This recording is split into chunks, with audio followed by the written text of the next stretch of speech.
Hi and welcome back to the Books Are Everywhere.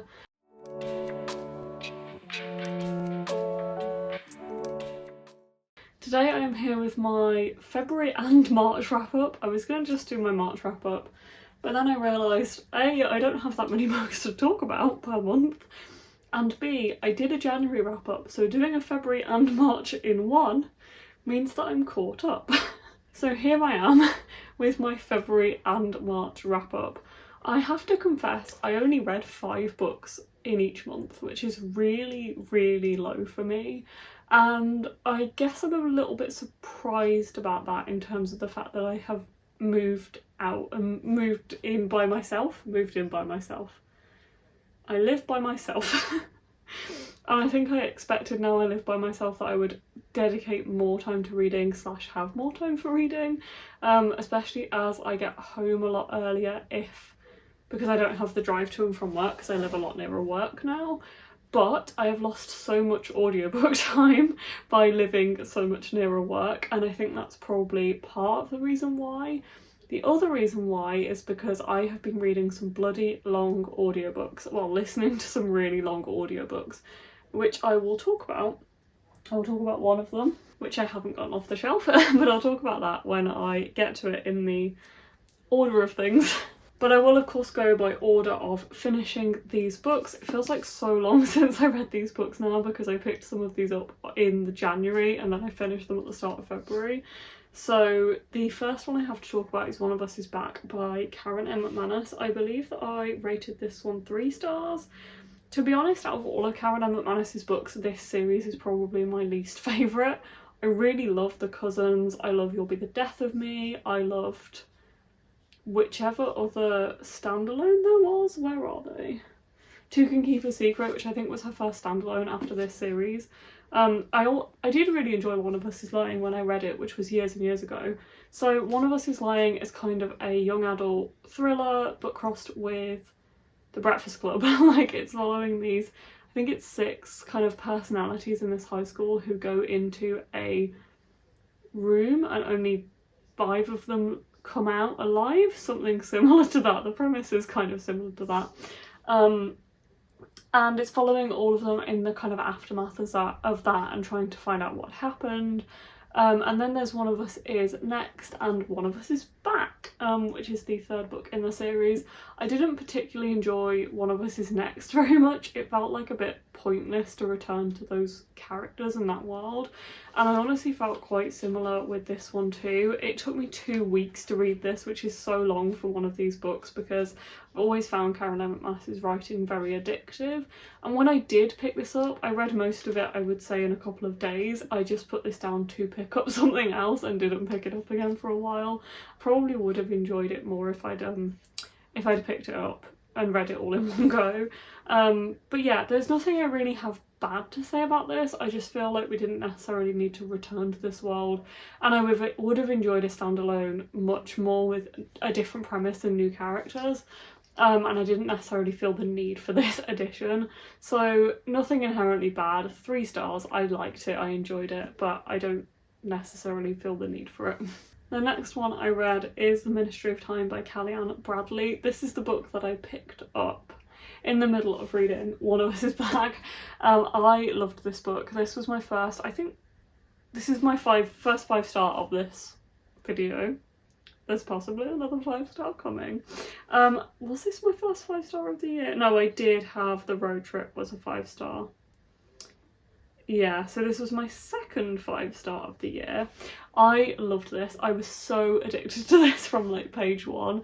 I read this, it feels quite quickly in comparison. Yeah, it's 6 days, which is not that long for me at the moment. And yeah, this book is so interesting in terms of concept. It's so unique. It's set in the near future, and it's following a civil servant who is called, why can I not remember her name? Okay, I can't even find her name in the book, but anyway, this is following our main character who is a civil servant. She works for the government and she's basically put onto this project where they bring people into the future or into the present day who died at points in history. So usually at points in history so that were like famously known, from different points in time throughout history, and they are paired up with a person in the modern day who are these civil servants, and they're called bridges, and they are basically there to be the bridge between the past that they know and the fact that they are now living in this modern day world. So she's paired up with Commander Gore, who died on Sir John Franklin's doomed expedition to the Arctic, which I believe really happened and is true. So he's obviously very disorientated, and he's in this new world. He doesn't know what Spotify is, he doesn't know what a washing machine is, and they obviously get to know each other very well. They live together. She has to guide him through this world that he's so unsure of. He is such a charming character. I really liked her character. Them as a pairing is just so addictive to follow, and it was such an addictive and encompassing book, and I was so compelled by it, and I just read it so quickly, and I loved diving into it, and it made me laugh so much.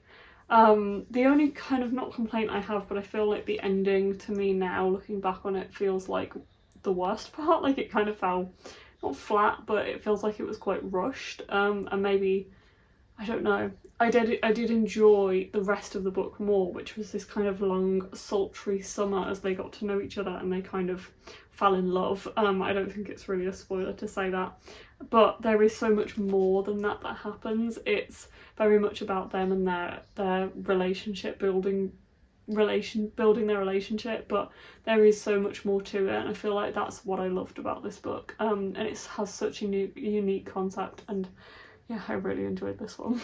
The next one I picked up, and I did end up listening to the audiobook of this, is Start of a 10 by David Nicholls, and I enjoyed this. It was a fun read. I picked this up because I really like the film, and it feels odd to say this, but I prefer the film. I've watched the film quite a lot. I watched it growing up, and then I've watched it more recently, and I really enjoy the film. And to be honest, and it's so backwards to say this because the book obviously came way before the film, but this added nothing to what I already knew. They somehow managed to cram pretty much everything. Like, it felt like every single scene in here is in the film.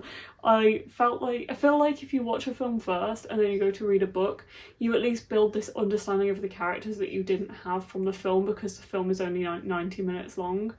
I didn't feel like that with this. Just to explain, this is set in 1985. It's following a first-year student in Bristol University, I believe, who ends up joining University Challenge and is also crushing on this girl who is in the University Challenge team with him. And it's just basically him going through university and kind of like a coming-of-age story. And I enjoy it as a story, but I just didn't feel like... I felt like there must have been a lot of filler in this, because so much of it is in the 90-minute film, and if I ever wanted to reread this I would just watch the film again. And I realise that I'm irrationally criticising the book for that, because in reality if I just read this by itself I would probably have a very similar opinion of the film, and I would maybe enjoy it more. And I think it's quite unfair to the book that I'm judging it against the film so much. But that's just my personal experience, that I watched the film, I love the film, and this didn't add anything for me because that's the way I consumed it. So I'm sorry if I'm being unfair. I know I'm being unfair, but this only gets 3 stars. I did like it, but as I said, it didn't add anything to this story for me. The next one I picked up is Howl's Moving Castle by Dianna Wynne Jones. I have never read these books, and I love that I've finally started. This is the beautiful Fairy Loot edition. I have watched many a Studio Ghibli movie, and I've watched Howl's Moving Castle several times, so I do understand the story, but I feel like it's worth just going through this again. So it's set in a magical land. It's following Sophie Hatter, who is a hatter, and she attracts the unwelcome attention of the Witch of the Waste, who then turns her into an old woman. She kind of runs away to this moving castle, which like is this kind of thing that is on the hills above their town, but the castle belongs to the dreaded wizard Howl, who is this kind of being in their world who most people kind of are maybe scared of in a way, and his appetite they say is satisfied only by the hearts of young girls, but she ends up kind of falling into this world of being in this moving castle and actually finding friends within this world. And this reads like a fairy tale. It's a beautiful story. I did quite enjoy reading this and consuming it in this way. I feel like, once again, I would choose to watch the film over rereading this book, just because I feel like part of what I love about Howl's Moving Castle is the fact that it has these absolutely stunning scenes, and the artwork, you know, the animation and style in that film is just absolutely bloody beautiful. But I did enjoy consuming it in this way, and I do feel like it added something to the story for me to read it physically in this original format. So I'm glad I did, and I will be carrying on with the series. I believe I have the second one on pre-order, which is Castle in the Sky or Castle in the Air. I can never remember. But yeah, I enjoyed this one. This one also has a nice interview in the back with Dianna Wynne Jones, which talks about the film as well, which I found interesting. I gave this one 3.5 out of 5 stars. The next one I picked up is The Baby Dragon Cafe by A.T. Qureshi.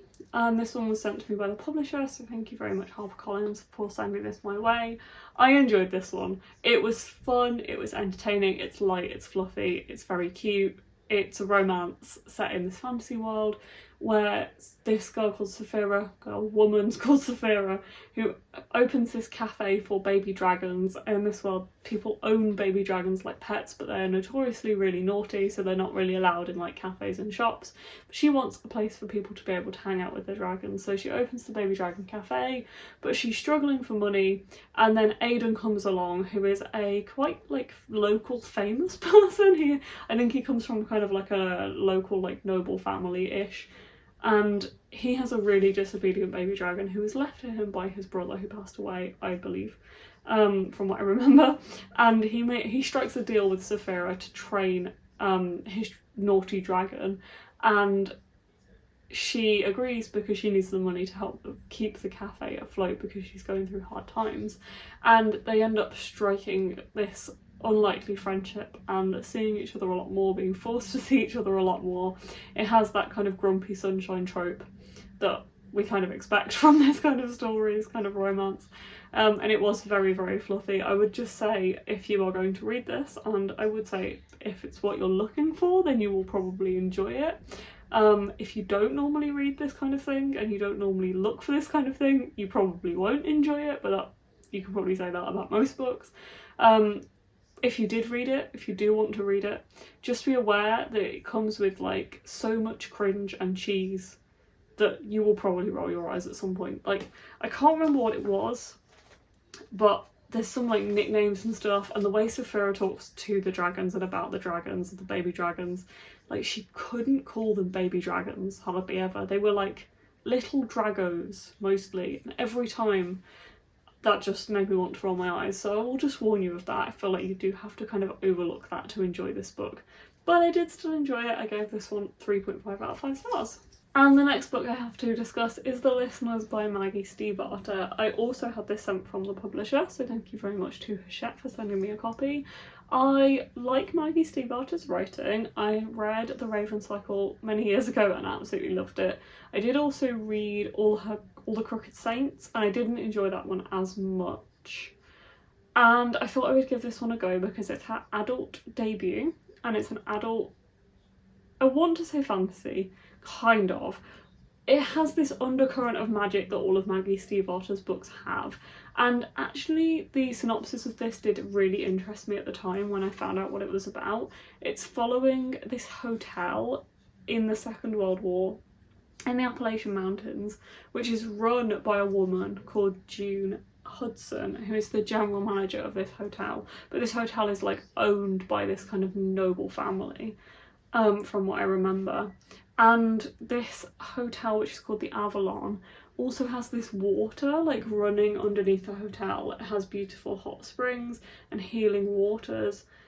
But then the Avalon is called upon to help the war effort, to oust its guests and host 300 diplomats and Nazi sympathisers. So June is then kind of pulled into this world where she has to assist with this and help she has to run the hotel, but with all of these people like staying in it. And it's kind of following all of the guests that then appear in the hotel, but also June and her relationship with some of these characters, but also with the family from the who kind of own the hotel. And it was really interesting. I don't feel like a lot happened, to be completely honest, in this book. It's quite meandering and slow.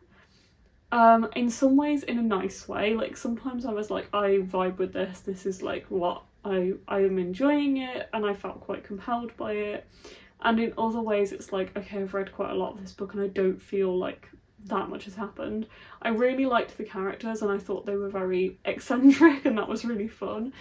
I would also say that I didn't really feel the fantasy or like magical elements of this. There's definitely this undercurrent to the story that is there throughout, and I think that is what Maggie Stiefvater does, but it doesn't really come to a head, and I think you kind of go through the whole story expecting it to come to a head and it kind of doesn't, and for that reason kind of feels a bit flat.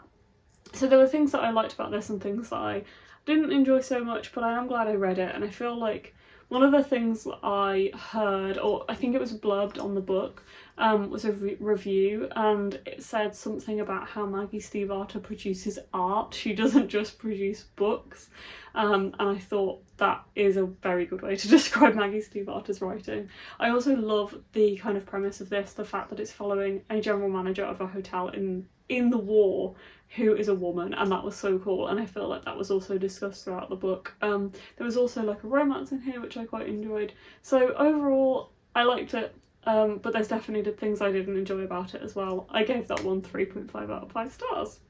The next book I read is I Hope This Finds You Well by Natalie Sue, and as with the last book, I've just lent this to a friend, or sent it to a friend. I sent the listeners to my friend, and my other friend has borrowed I Hope This Finds You Well.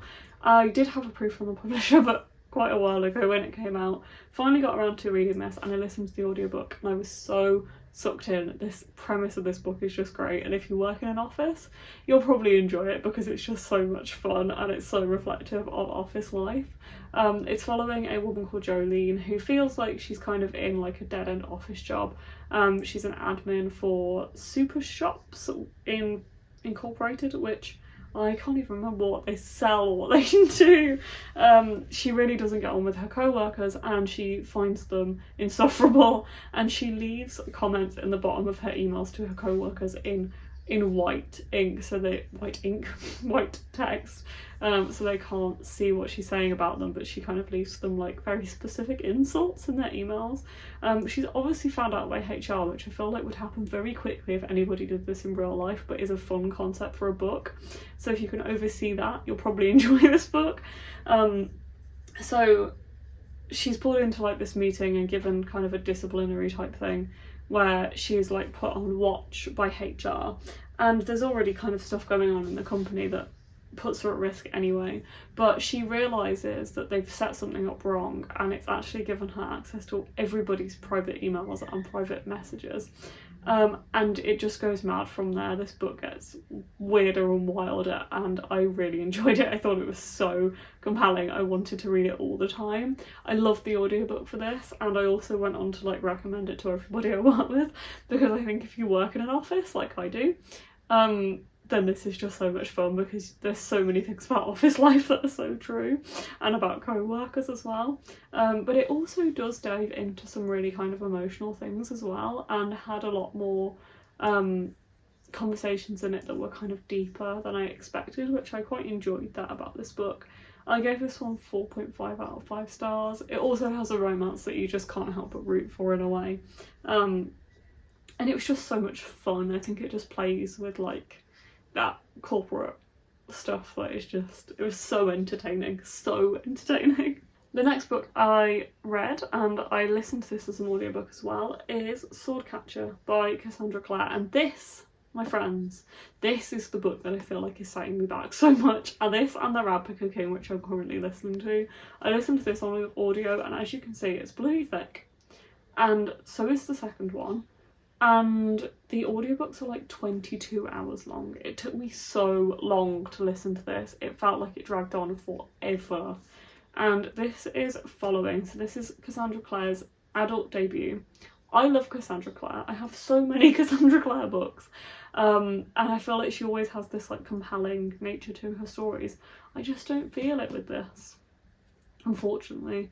It's set in a city called Kaliane in this fantasy world, and it's following Cal and Connor. So Cal is the sword catcher for the prince, so it's following him but also following Prince Connor. So Cal's job is basically to protect Connor from any danger, so go to events for him, things like that, in this world. So they are very close characters. They're almost like brothers. It's also following Lynn, who is an Ashkar physician, so she is kind of like the poor side of this world, and she is then caught up into this kind of web of things that are going on in the castle.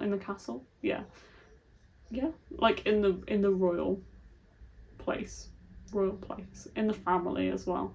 But she's also then pulled up into this mysterious ragpicker king who rules Castellane's criminal underworld, so she's kind of between these different sides of Castellane. And to be honest, I feel very similar to this as I do with the Ragpicker King. There is parts of this that I enjoy. I like the world, I like the atmosphere of it, I like Lynn as a character, and I like Cal and Connor, but this is so big. It's so unnecessarily chunky, and it goes on forever, and I feel like nothing really happens. And there's so many characters, and I don't really care about most of them. There would be times when I'd listen to this when I would enjoy it and feel like I was enjoying part of the story and was sucked into part of the story, but for the most part, I could take this or leave it, really. I did give it 3 stars because I did like it. I wouldn't say I disliked it, and that's really my threshold. But I don't really have that much to say, and this is a thick book. I should have more to say about this, and I'm sorry, but my review of the Ragpicker King is going to be very similar to that. I don't have a lot to say about this series. The next one is Acts of Cupidity by E.S. Drake. This was once again sent to me by the publisher. Thank you so much to Bonnier for sending this my way. And if this isn't out yet, then it's about to be out, because it has a publication date of April, but I can't remember the specific date in April that this one was coming out.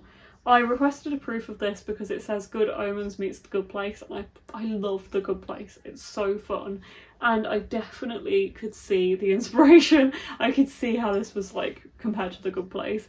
So this is following our main character Nikita, who is working in London. She lives in London, and then one day she is killed in a car accident, and she is taken to this afterlife where she is made into an agent, and these agents, so she's put into like this sector of this afterlife, which is kind of set in the real world, but it's like not set in the real world. There's different people in this kind of plane of existence who are agents, and she is put into this sector which are Apollo agents. So there was like a type of agent who was assigned to her to get her into the afterlife.